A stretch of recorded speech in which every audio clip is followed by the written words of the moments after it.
বিরতির পর স্বাগত। আপনারা দেখছেন Chetana TV. Rise online class চলছে। ইকোনমিক্স ক্লাসে রয়েছে most important subject as well as most important টপিকেও আমরা রয়েছে, এবং এরই পাশাপাশি কোয়েশ্চেন নিয়ে ডেফিনেটলি প্রত্যেক দিনের মতো আজও এই ক্লাসে ডিসকাশন থাকছে তোমাদের জন্য। তবে প্রথমেই একটু টপিক ওয়াইজ পড়াশোনাটা আমরা সেরে ফেলি। তো আমরা বিরতির আগে যেটা দেখছিলাম যে ওনারশিপ, মালিকানা কার হাতে আছে রিসোর্সগুলোর, সম্পদগুলোর। সম্পদ কি কি হতে পারে? সম্পদ ন্যাচারাল রিসোর্স হতে পারে, প্রাকৃতিক সম্পদ হতে পারে, সম্পদ হিউম্যান রিসোর্স হতে পারে, আমরা মানব সম্পদ হতে পারে, সম্পদ ক্যাপিটাল রিসোর্সেস হতে পারে, মানে টুলস অ্যান্ড মেশিনারিজ। আমাদের অর্থ ব্যবস্থায় যে টুলস অ্যান্ড মেশিনারিজগুলো দিয়ে আমরা প্রোডাকশন করছি, যেগুলোকে আমরাই বানিয়েছি, এই সম্পদের মালিকানা কার হাতে আছে তার উপর নির্ভর করে আমরা ইকোনমিক সিস্টেমকে তিন ভাগে ভাগ করব। প্রথমটাকে আমরা বলবো ক্যাপিটালিস্ট ইকোনমি। এই ক্যাপিটালিস্ট ইকোনমিতে কি হয়? রিসোর্সগুলো, সম্পদগুলো প্রাইভেট মালিকানায় থাকবে, প্রাইভেট ওনারশিপ, মানে আমার সম্পত্তির আমি মালিক, ওনার নিজে নিজের সম্পত্তির মালিক, এবং সেখানে ওনারের একটা ফ্রিডম আছে, একটা সভর্জিনিটি আছে, একটা স্বাধীনতা আছে, একটা সার্বভৌমত্ব আছে। এরপর দ্বিতীয় ফিচার যেটা একটা ক্যাপিটালিস্ট ইকোনমিতে থাকবে, সেখানে মার্কেট ডিসিশন নেবে। কিসের? বাজার বা market will decide about what to produce. কি কি তৈরি হবে ওই অর্থনৈতিক ব্যবস্থাতে, মানে প্রোডাকশনের কথা বলছি, কি কি প্রোডাকশন হবে সেটা নির্ভর করবে বাজারে কিসের ডিমান্ড আছে। যেই যেই জিনিসের চাহিদা থাকবে, শুধুমাত্র সেই সেই জিনিসগুলো যতটা পরিমাণের চাহিদা আছে ততটা পরিমাণ তৈরি হবে। তাহলে সেটাকে কে নির্ধারণ করলো? নির্ধারণ করলো মার্কেট ডিমান্ড। এবং তার সাথে সাথে মার্কেট আর কি নির্ধারণ করবে? বাজার এই যে কতটা পরিমাণ কি তৈরি হবে তার সাথে বাজার নির্ধারণ করবে দামটা, প্রাইস, যেই প্রাইসে সেই উৎপাদনগুলো, সেই দ্রব্য, সেই পরিষেবাগুলো বাজারে বিক্রি হচ্ছে। তাহলে মার্কেট এখানে কিন্তু খুব ইম্পর্ট্যান্ট রোল প্লে করছে। Market's role is very important, যেই জন্যে এই ধরনের অর্থ ব্যবস্থাকে, মানে ক্যাপিটালিস্ট ইকোনমিকে আমরা বলছি মার্কেট ইকোনমি, অথবা এটাকে আমরা বলছি free enterprise economy. Free enterprise মানে সেখানে বাজার ব্যবস্থার মাধ্যমে সব কিছু ডিসাইড হচ্ছে। অথবা খুব ইম্পর্টেন্টলি এটাকেই আমরা ল্যাসে ফেয়ার ইকোনমি বলছি। ল্যাসে ফেয়ার, ল্যাসে ফেয়ার একটা ফ্রেঞ্চ ফ্রেজ, যার মানে দাঁড়াচ্ছে let it do by itself. তাহলে ল্যাসে ফেয়ার একটা ফ্রেঞ্চ ফ্রেজ, যেই ফ্রেজটার মানে দাঁড়াচ্ছে let it do by itself. মানে হচ্ছে এই যে ফ্রেঞ্চ ফ্রেজটা, যার মানে let it do by itself. দেখো, ইট কথাটাকে আমি বড় হাতের লিখেছি ক্যাপিটাল লেটারে এবং ওটাকে এনসার্কেল করেছি। তার কারণ হচ্ছে ইট এখানে বোঝাচ্ছে মার্কেটকে। বলা হচ্ছে মার্কেট তার নিজের মতন করে ইকোনমিক ডিসিশনসগুলো নেবে, মানে কি তৈরি হবে, কি প্রডিউস হবে, কতটা প্রডিউস হবে, ডিমান্ড যেটার উপরে নির্ভর করছে যে ডিমান্ড কি আছে, এবং প্রাইস ডিটারমিনেশন। পুরো জিনিসটাই মার্কেট নিজের মতন করবে, নিজের মতন করে। এবং কাকে এখানে বলা হচ্ছে যে let it do by itself? কাকে উদ্দেশ্য করে বলা হচ্ছে? গভর্নমেন্টকে। গভর্নমেন্টকে বলা হচ্ছে যে আপনি মিনিমাম ইন্টারফেয়ারেন্স করবেন। গভর্নমেন্টের interference in an market economy will be minimum. এবং বলা হচ্ছে মার্কেট সব কিছু ডিসাইড করবে। তাহলে গভর্নমেন্টের কাজ কি? এই জায়গায় দাঁড়িয়ে গভর্নমেন্টের কাজ কিন্তু টু ফোল্ড। গভর্নমেন্টের একটা মার্কেট ইকোনমিতে প্রথম যে দায়িত্ব গভর্নমেন্ট পালন করবে সেটা হচ্ছে আমাদের সিকিউরিটির, ন্যাশনাল সিকিউরিটি।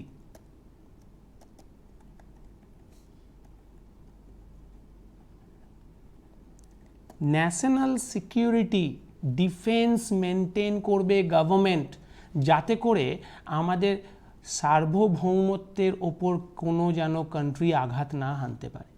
এবং দ্বিতীয় কাজ যেটা গভর্নমেন্ট পালন করবে একটা ফ্রি এন্টারপ্রাইজ ইকোনমিতে, মার্কেট ইকোনমিতে বা ক্যাপিটালিস্ট ইকোনমিতে, সেটা হলো ইন্টারনাল ল অ্যান্ড অর্ডার। আভ্যন্তরীণ আইন শৃঙ্খলা এবং ডোমেস্টিক সিকিউরিটি, ডিফেন্সের দায়িত্ব পালন করবে গভর্নমেন্ট। এছাড়া গভর্নমেন্ট মার্কেটে ইকোনমিক ডিসিশনে কোনো রকম ইন্টারফিয়ারেন্স করবে না। কাজেই ফিচার হচ্ছে গভর্নমেন্টের রোল ক্যাপিটালিস্ট ইকোনমিতে, রোল ইজ মিনিমাম। এবং এখানে market is the most important factor. এরপরে কি বলছে ফিচার্সের মধ্যে? আমরা আগে কি দেখেছি? আমরা আগে দেখেছি একটা ক্যাপিটালিস্ট ইকোনমিতে ওনারশিপ থাকছে প্রাইভেট ইন্ডিভিজুয়ালসদের হাতে। ক্যাপিটালিস্ট ইকোনমিতে মার্কেট ইম্পর্ট্যান্ট রোল প্লে করছে এবং ক্যাপিটালিস্ট ইকোনমিতে গভর্নমেন্টের রোল হচ্ছে মিনিমাম। পরের যে ফিচারটা সেখানে আমরা দেখব একটা capitalist ইকোনমিতে freedom and sovereignty of producers and consumers। এটা বর্তমান। তার মানে কি, ক্যাপিটালিস্ট ইকোনমি যদি হয়, সেই ক্যাপিটালিস্ট ইকোনমিতে একজন প্রডিউসার, উৎপাদক, একজন কনজিউমার, যিনি জিনিসপত্র বাজার থেকে কিনে তিনি সেটা ব্যবহার করছেন, সেই গ্রাহক, তাদের ফ্রিডম, স্বাধীনতা এবং সবর্জিনিটি, সার্বভৌমত্ব থাকবে। তারা নিজেদের পছন্দের মতন জিনিস প্রডিউস করবে, নিজেদের পছন্দের মতন জিনিস কনজিউম করবে। কিন্তু আমাদের মাথায় রাখতে হবে নিজেদের পছন্দ মানে যা ইচ্ছা তাই নয়। ওই যে ল অফ দ্য ল্যান্ড, দেশের আইন মেনে আমি আমার মতন থাকতে পারবো। দেশের আইনকে আঘাত না করে কনজিউমার্সরা আর প্রডিউসার্সরা নিজেদের মতন থাকছে। এবং এরপরে এইখানে প্রফিট ম্যাক্সিমাইজেশন, মানে ক্যাপিটালিস্ট ইকোনমিতে যারা বিজনেস করছেন, যারা প্রাইভেট এন্টারপ্রেনার্স, তারা কিন্তু প্রফিটটাকে ম্যাক্সিমাইজ করবে। তাদের উদ্দেশ্য হলো মুনাফা সর্বাধিকরণ। তারা নিজেদের কথা ভাবে, নিজেদের কোম্পানির কথা ভাবে, অন্যদের কি হলো তারা সেটা নিয়ে কোনো বিচার করবে না। কাজে প্রফিট ম্যাক্সিমাইজেশন এখানে হচ্ছে লক্ষ্য বা গোল একটা ক্যাপিটালিস্টিক ইকোনমির। 6 নম্বরে আমরা দেখব ফিচার।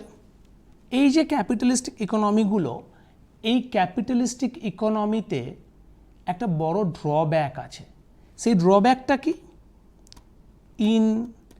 ইনইকুয়ালিটি। ইনইকুয়ালিটি কিসে? In income and wealth distribution.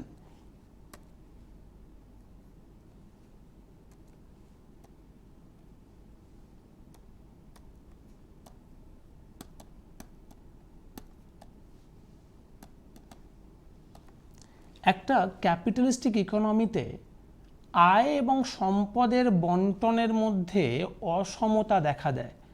যেহেতু এখানে প্রাইভেট ওনারশিপ আছে, সেহেতু সম্পদ যার কাছে আছে, রিসোর্সেস যার কাছে আছে, সে সেই রিসোর্সেসগুলোর, সম্পদগুলোর ওয়াইজ ইউটিলাইজেশন করে আরও সম্পদ তৈরি করছে।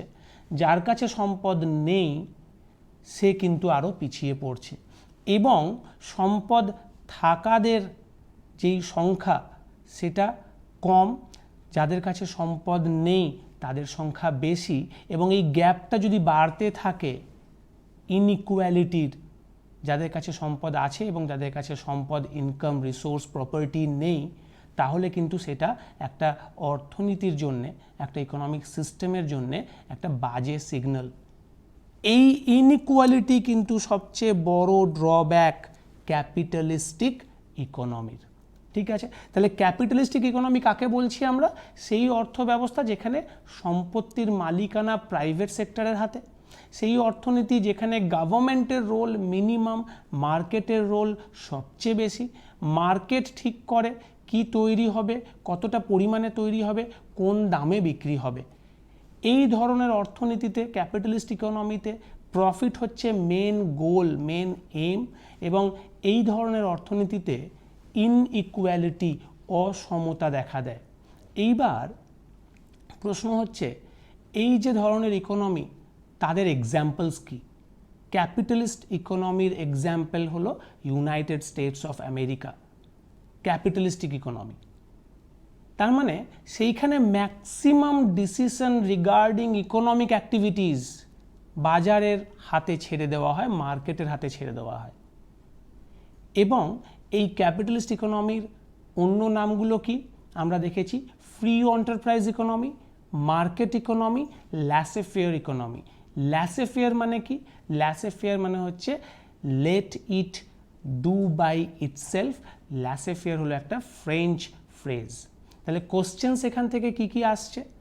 ক্যাপিটালিস্ট ইকোনমিতে সবচেয়ে ইম্পর্টেন্ট রোল কার? আনসার হবে মার্কেট। ক্যাপিটালিস্ট ইকোনমিতে কিভাবে কি জিনিস তৈরি হবে আর কতটা পরিমাণে সেটা নির্ধারণ হয়, অথবা ক্যাপিটালিস্ট ইকোনমিতে দাম কে নির্ধারণ করে? দুটোরই আনসার মার্কেট বা price mechanism, the forces of demand and supply. Examples United states of America. এই ছিল আমাদের ক্যাপিটালিস্ট ইকোনমি।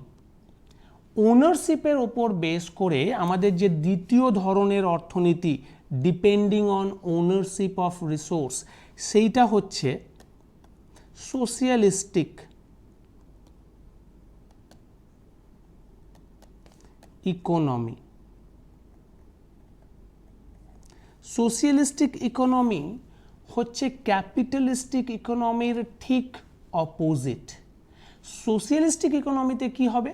প্রথম ফিচার, ওনারশিপ কার হাতে থাকবে? মালিকানা, সম্পদের, রিসোর্সের ওনারশিপ কার হাতে থাকছে? এখানে পাবলিক সেক্টর বা government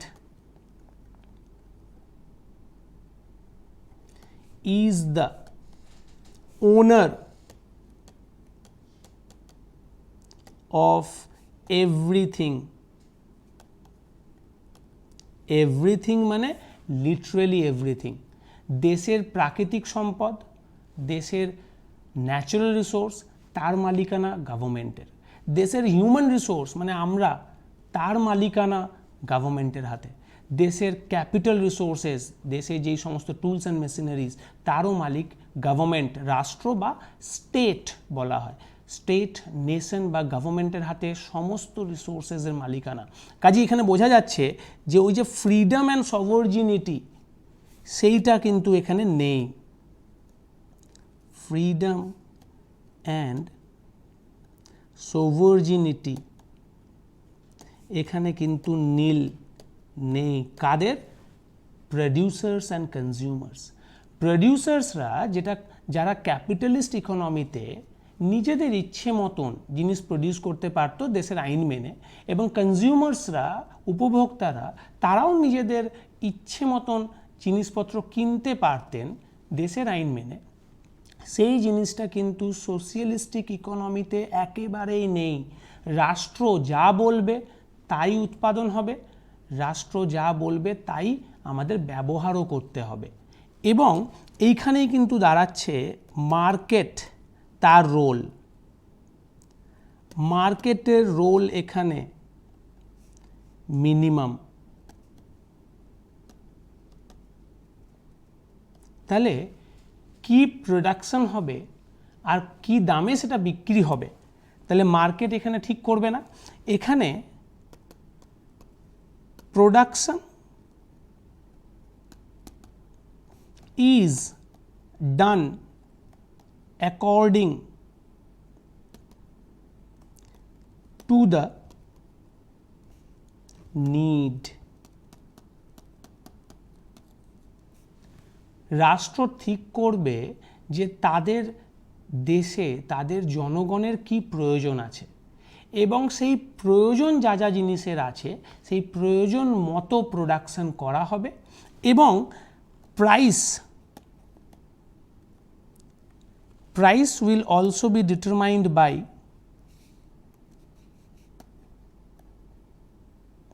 price is also determined by